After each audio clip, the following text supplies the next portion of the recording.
বেনজির, আজিজ আহমদের আওয়ামী লীগের সৃষ্টি। আমি জানতে চাই আশরাফুল হুদা, রকিবুল হুদা, কোহিনুর এরা কাদের সৃষ্টি? আমি জানতে চাই দুর্নীতি, লুটপাটের ভবন, হাওয়া ভবন কার সৃষ্টি? এই প্রশ্নের জবাব রকিবুল হুদা আজিব ছিল। তারপরে চট্টগ্রামে আমাদের নেত্রীর 24 জানুয়ারি সভায়, সেখানে তাকে টার্গেট করে গুলিবর্ষণ করা হয়েছে, হামলা করা হয়েছে।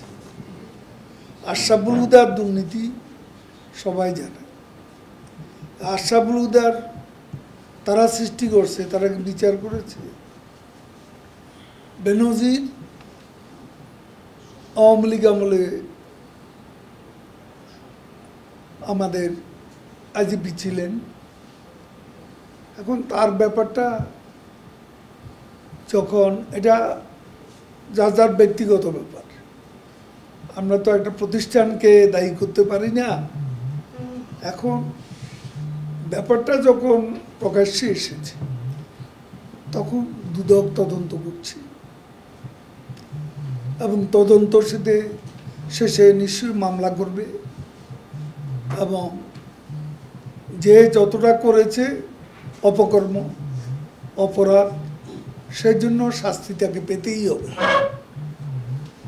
বিএনপি আমলে তাদের কোনো নেতা, সরকারি প্রশাসনের কোনো কর্মকর্তা এবং পুলিশের কোনো সাবেক কর্মকর্তা তখন কর্মরত ছিল, তাদের কারো কি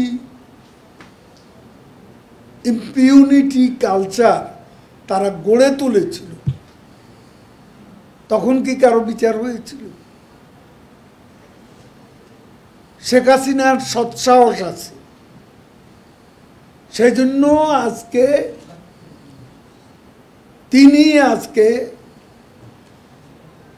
জিরো টলারেন্স দুর্নীতির বিরুদ্ধে। যখনই যেটা প্রকাশ পাচ্ছে, সেই যখন করোনার সময় ফেক হসপিটাল করে যারা অপকর্ম করেছে তাদের কিন্তু আমাদের নেত্রী ক্ষমা করেন। এবং আজকেও অপরাধ অনুযায়ী শাস্তি পেতেই, এখানে কোনো ছাড় নেই।